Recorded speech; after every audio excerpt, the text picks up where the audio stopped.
Power of Women podcast. Power of Women podcast.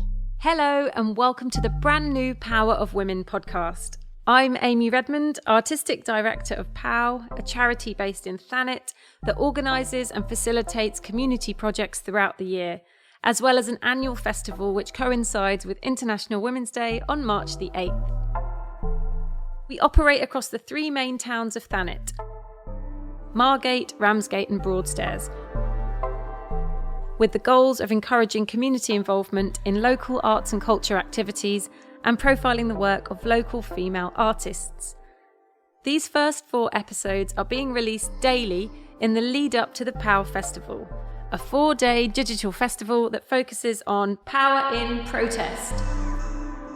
The festival is completely free. It runs Friday the 5th to Monday the 8th of March.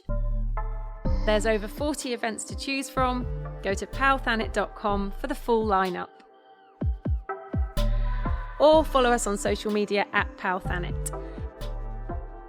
And if you miss stuff, it will be on the POW YouTube after the event, so catch up on all the good stuff there. In this first episode, I'm talking to Canvas for Equality. They are a collective of young women from the Thanet area of mixed ethnicities and sexualities, discussing vital, enlightening topics with eloquence and grace. They're fantastic. And before we get into episode 1, I love a quiz. Very lockdown one, I know, but I'm going to set you a question to ponder on and I'll give you the answer at the end of the podcast. Amanda Gorman, the poet that gave us all hope in our hearts when she spoke at President Joe Biden's inauguration in January. Which of these Amanda Gorman facts is untrue? A, she now plans to become president. B, she is a twin. Or C, her teacher mother is English. Which of these facts is untrue? I'll give you the answer at the end. The Power of Women. Power of Women. Power of Women podcast. I'm very excited to have the Canvas for Equality crew on the line. Hello, ladies. Hello. How's everyone doing? You're actually POW alumni now because you've already done us a gig before for Margate Festival. So thanks for that. If anyone doesn't follow Canvas for Equality, you have to find these girls online. Should we go along and you introduce yourselves? Is that cool? Ellie first? Yeah, I'm Ellie. I'm poet and performer and youth worker and bartender from Thanet. I'm 24. Thanks, Elle. And Maz? I'm Maz. I'm 20. I'm a student in London doing fashion, and I also am a singer. Yeah. And you have a Thanet connection as well, right? Yeah, I'm from Canterbury, so not too far from Thanet. Yeah, Kent crew. And Felicia. Yeah, I'm Felicia. I'm 20 and a fashion student from Manchester, but I am Thanet, born and bred. Yeah. And I don't know who I am. I'm a poet and a bit of an artist. I don't know. Yeah. I love it when we describe ourselves, when there's that kind of like, I think I'm this. Yeah, that's what I love about C4E, because you are this. Like, you girls are making this thing happen yourselves. So can you tell people about how you formed C4E and why you felt it was so necessary? So, gosh, it's not a year ago, but it feels like a very long time ago. Lockdown number 1. You know what? It nearly is a year, because it was POW Festival last year. So it will be March. Yeah, nearly a year. Pretty much when this podcast goes out, people will have been in lockdown for a year. That's a happy thought. Wow, that's what a happy thought. But happy things came out of stressful times. So obviously the death of George Floyd that happened whilst we were all in lockdown was quite traumatic for a lot of us. And I kind of used the momentum that gave me to really actually try and make a difference, like more than just what I felt like I was doing at the time. I got together with these lovely girls through lots of different means. I knew some of them, and then some of them were like suggested to me as people that had been particularly vocal, and we all got together and started Zooming in April, I want to say, of 2020. And then we launched our Instagram, I think, in July. So it has nearly been a year, or we can say like 8 months. And what you girls are doing is so, well, firstly, really aesthetically pleasing just to look at, because I love your colour palette and everything that you put on Insta.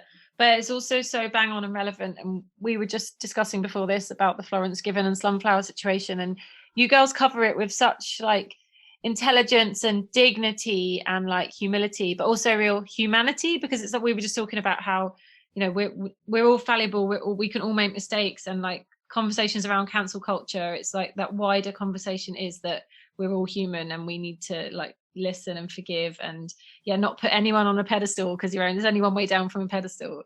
So can you talk about what feminism means to you, and maybe like what your feminism, like how were you taught it at school? Because it's such an interesting thing to come to, and I'm so happy that you girls have found it at this age. I was never never first. Feminism in school. I honestly never was. I did it like history I decided to take it for GCSE and A level. So I learned about suffragettes, but I mean not in great detail at all. But I feel like school turned me into a bit of a feminist because the climate of school was very sort of sexist jokes, and like feminism to me just gives me a lot of power to the voice that I wanted to have and needed to have, and I feel like I'm learning and growing, but it's a journey. It's a journey, right? Yeah. And that intersectional feminism of like we can all learn from each other in all these different aspects. How about you, Els? I had a really funny journey. So I was like, when I was like 15, 16 doing GCSE art at school, I like wasn't really getting on with it. And then I started doing this like really like angry feminist project where I was sewing all this shit into fabric and like ironing boards and like with like angry monoprints, like with like phrases like want your food on the floor, keep calling me whore, like shit like that. Yeah. And I hadn't even like kissed it. Like I don't know where this came from. Like I hadn't kissed anyone. I had no, like I was just angry at like the world. And I remember like this like random art teacher walking by and she was just like, "You're really angry." And I was like, yeah. And it was really cute because I was like 15, but they like let me swear and like say all this shit. And then I started to research all these artists and I was like, whoa, the world is so fucked. Like, but it was very white, I think. It was very whitewashed. Yeah. And then when I was like 16, 17, me and a group of mates really got into this band called The Tuts. And we would like, it literally gives me chills thinking about it. We would all get on the slow train to London Vic because it was like the cheapest train. It was like 2 hours, and we'd all we'd all get like bottles of wine each, and then we'd like have 2 hours pre-drinking on the train, and then we'd go up and see the Tuts. Like, and we were some of their first fans. So it would be like in some grubby little upstairs of a club, and it would be like all old men with beers at the back, and then we'd like put glitter on our faces and we'd do stage invasions. I love it. And then this kind of opened up into like more like intersectional feminism because like they call themselves three-tone instead of two-tone because Hat Tut, who is on bass, is white British, and then Bev, who's on the drums, is black British, and then Nad, who's the front woman, is South Asian. They sound amazing. I need to like suddenly I was like going from like white like Thanet to like me and my friends, like, and then we would follow them online. So like Bev Tut actually recommended like the book Bad Feminist by Roxane Gay. So when I was like 17, I like read Bad Feminist by Roxane Gay, who's like a black queer woman, and then suddenly my like world was opened, and I was like, fuck. And then I went to fucking uni, and I was like, well, this is all bullshit because unbeknown to me, like I'm reading all these radical texts when I was 17 from what the Tuts recommended, and like no one at uni had even read them. Wow. And I was like, well, this is a waste of time.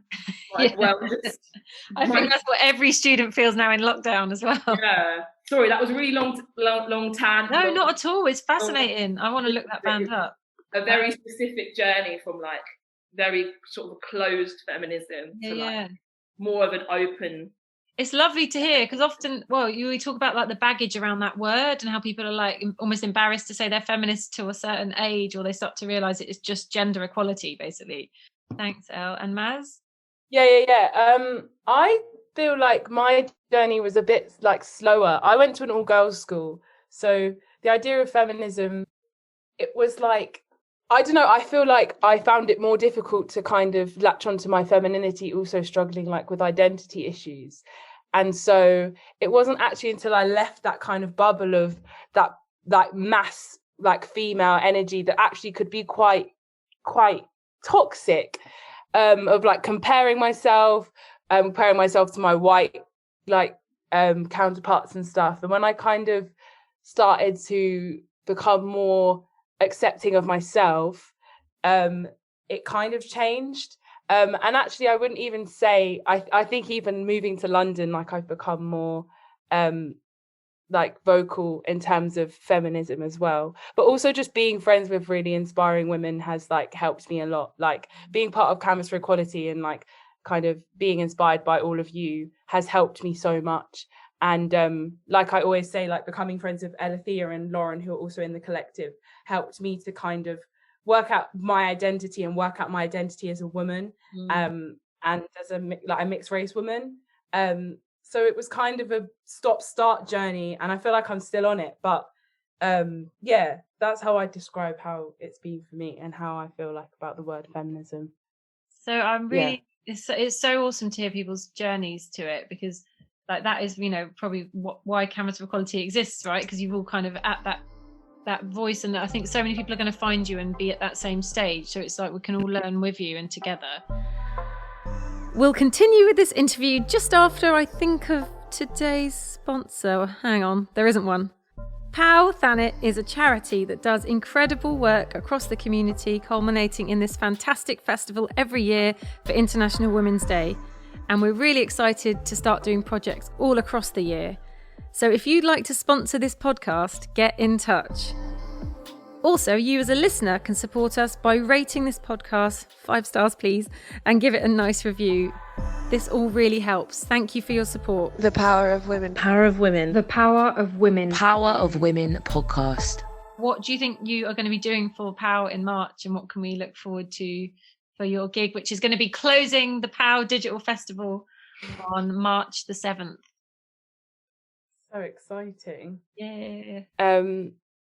Ellie, do you want to explain? Yeah, I can explain. So we're still in the works, obviously, like changing it from a physical event to a digital event, but it's going to consist of some performances from the collective, and it's going to begin with some of the collective's love letters to protests past and present, and end hopefully with a Q&A, potentially an exciting guest, but we're not sure yet.